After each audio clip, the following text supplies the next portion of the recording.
But what happens now between Iran and Israel? Does that continue escalating? Could that become into a regional war?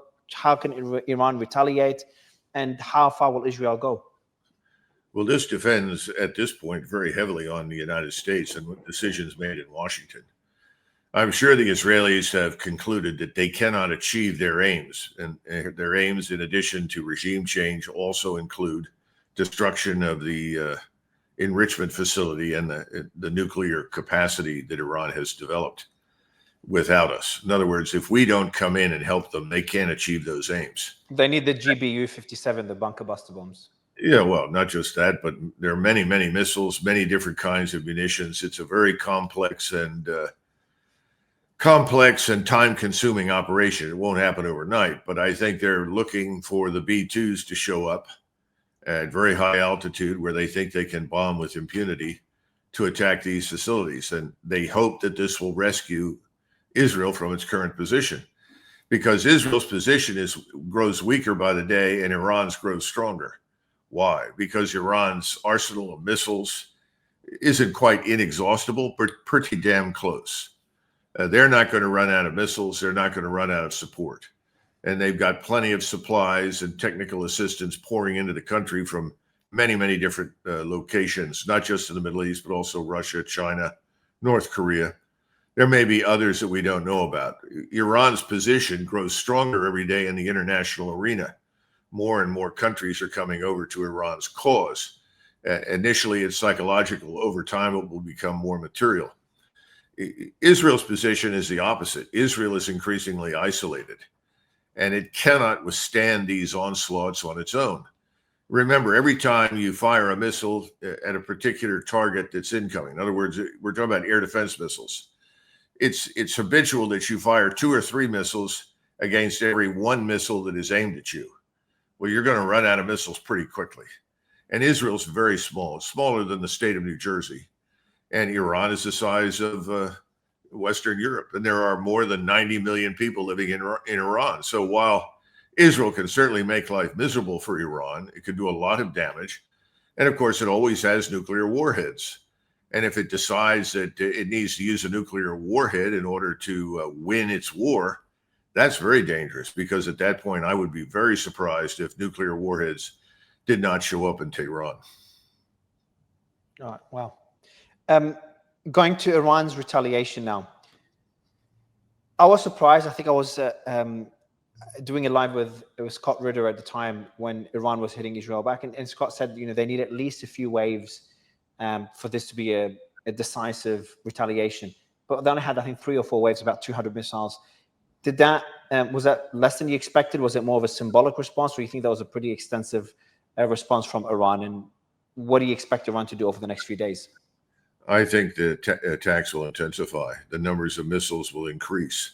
The damage that will be inflicted will be much worse. What we're witnessing is the aftermath of the initial disarming strikes that the Israelis launched.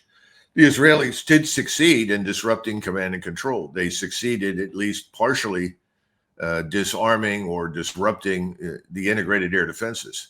So to that extent, it was successful, at least for the first 24 hours. What has surprised the Israelis, and frankly has surprised me, is the rapidity with which the Iranians have recovered. And they continue to recover, and their power and their influence continues to increase. So I would expect far, far worse strikes in the future than anything we've seen to this point.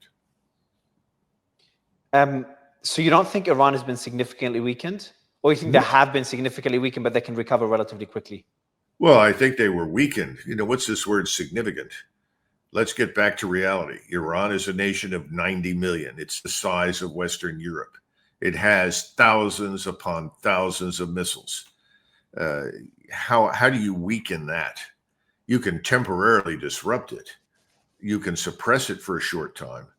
But we've discovered pretty clearly that, short of the use of a nuclear weapon, and that's not an impossibility, that Iran is absolutely, I would argue, unbeatable. You're the second person I've spoken to, Colonel, that mentions the Israeli nuclear weapon.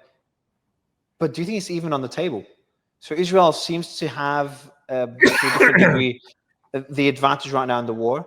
They've got air superiority over Iran. Again, feel free to disagree. And they've gotten rid of a lot of these commanders, which are not replaceable. You said the same thing about Hezbollah last time as well, and they have been replaced. But when do you think Israel would even consider using a nuclear weapon in this war? And would the US be okay with this? Like, would they require America's authority before using a nuclear weapon? Well, let's look at there are two questions here. One is about Israel and the other is about the United States. The Israelis historically have always let it be known, either through the back door, so to say, through other powers, or by inference, that they have a nuclear weapon and that they're prepared to use it. One of the reasons, excuse me, in 1973, that the Egyptians, once they crossed the Suez Canal and established a defense on the far side, the eastern side of the Suez, and did not march further east, is because Sadat understood that the Israelis had a nuclear weapon. And he said, if we go for the Mitla Pass and we try to penetrate Sinai and move into Israel, we have to expect that the Israelis will use a nuclear weapon against us. The Egyptians, even now, that are sitting on the border with Israel, are very hesitant to take on the Israelis directly, not because they cannot do it militarily, they can, but because they have been threatened periodically over many years with the use of a nuclear weapon by Israel to destroy the Aswan Dam. Now, that would have catastrophic consequences for Egypt. I think people in the Middle East are tired of being bullied by the Israelis. And I think they're looking at Iran as standing up to the Israelis, even though they do not have, at this point in time, a nuclear weapon, and are determined to fight it out. Of course, they're large enough in terms of space and population that they can do that. But I think over time, we'll see everyone else in the region rally to them.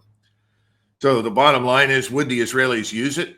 I think what you might see in the future is, as Israel weakens and is subject to more and more destructive impact from Iran, and as Iran's position in the international community grows stronger, that the Israelis may well tell us, if we can't survive and you're not going to help us, we'll use a nuclear weapon.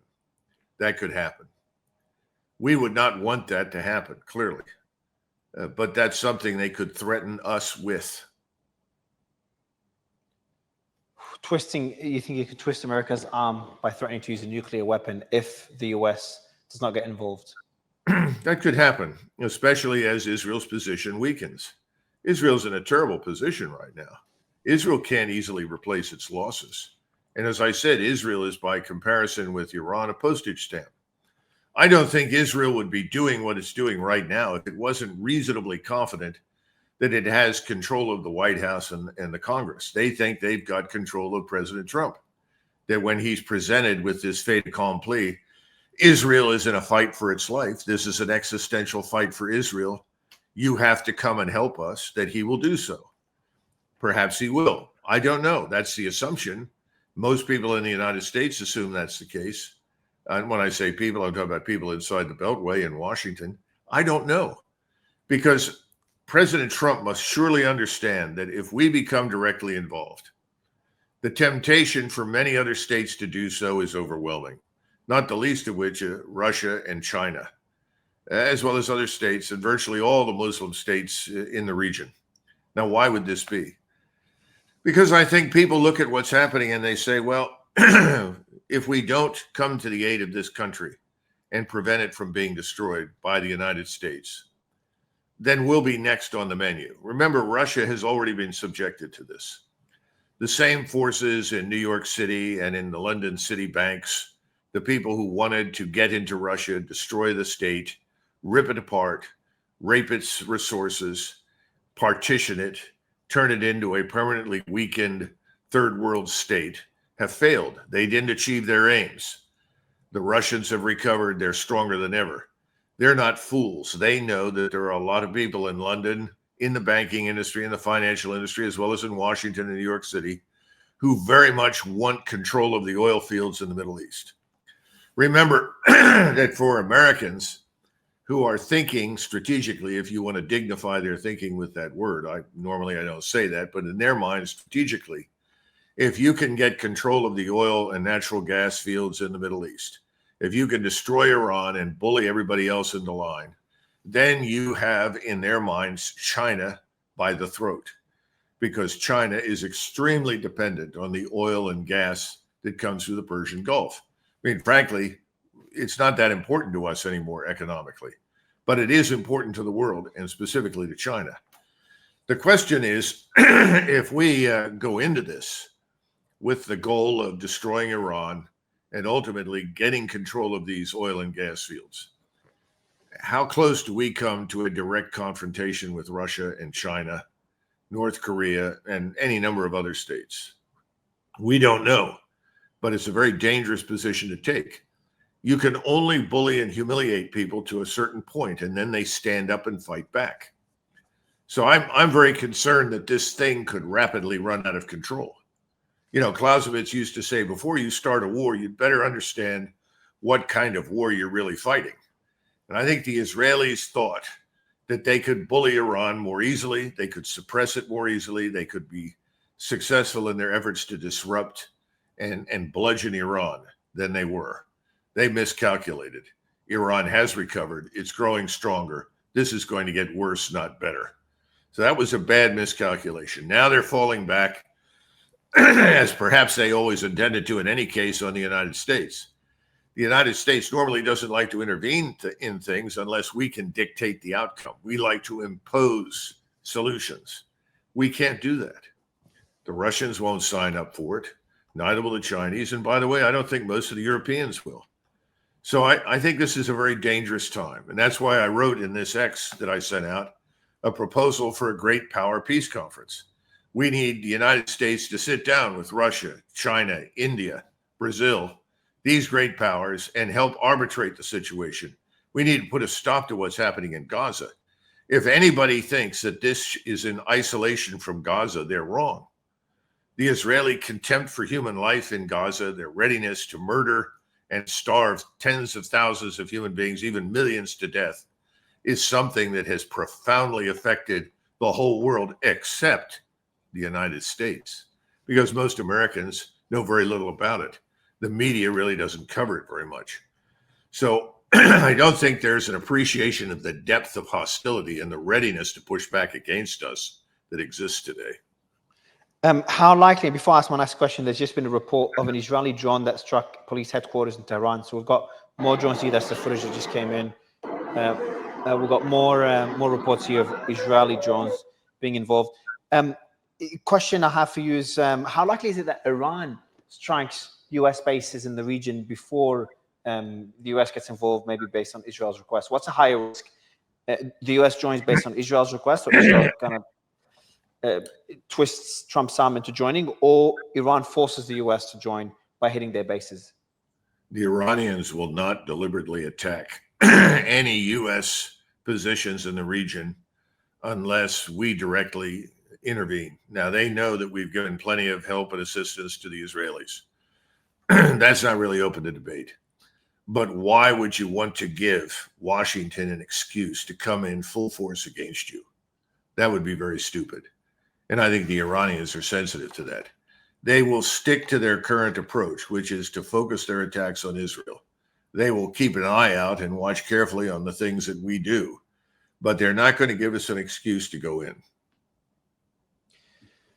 What is Israel's goal with this, Colonel? Is it to just destroy Iran's nuclear capacity? Is it to just destroy Iran's military? Is it for a regime change that someone's talking about? We saw Netanyahu's speech, I think it was yesterday or the day before, that is urging Iranian people to rise up against the regime. What do you think is the goal of Israel? What is success for them when it comes to Iran? The destruction of the Iranian state, the reduction of the country to poverty and despair. That leaves Israel as the hegemonic power of the region, with the United States backing it 100%. Those are the goals. And would that be achieved by sustained military attacks until the military is completely deteriorated, or are they seeking, is that part of their strategy to seek a regime change?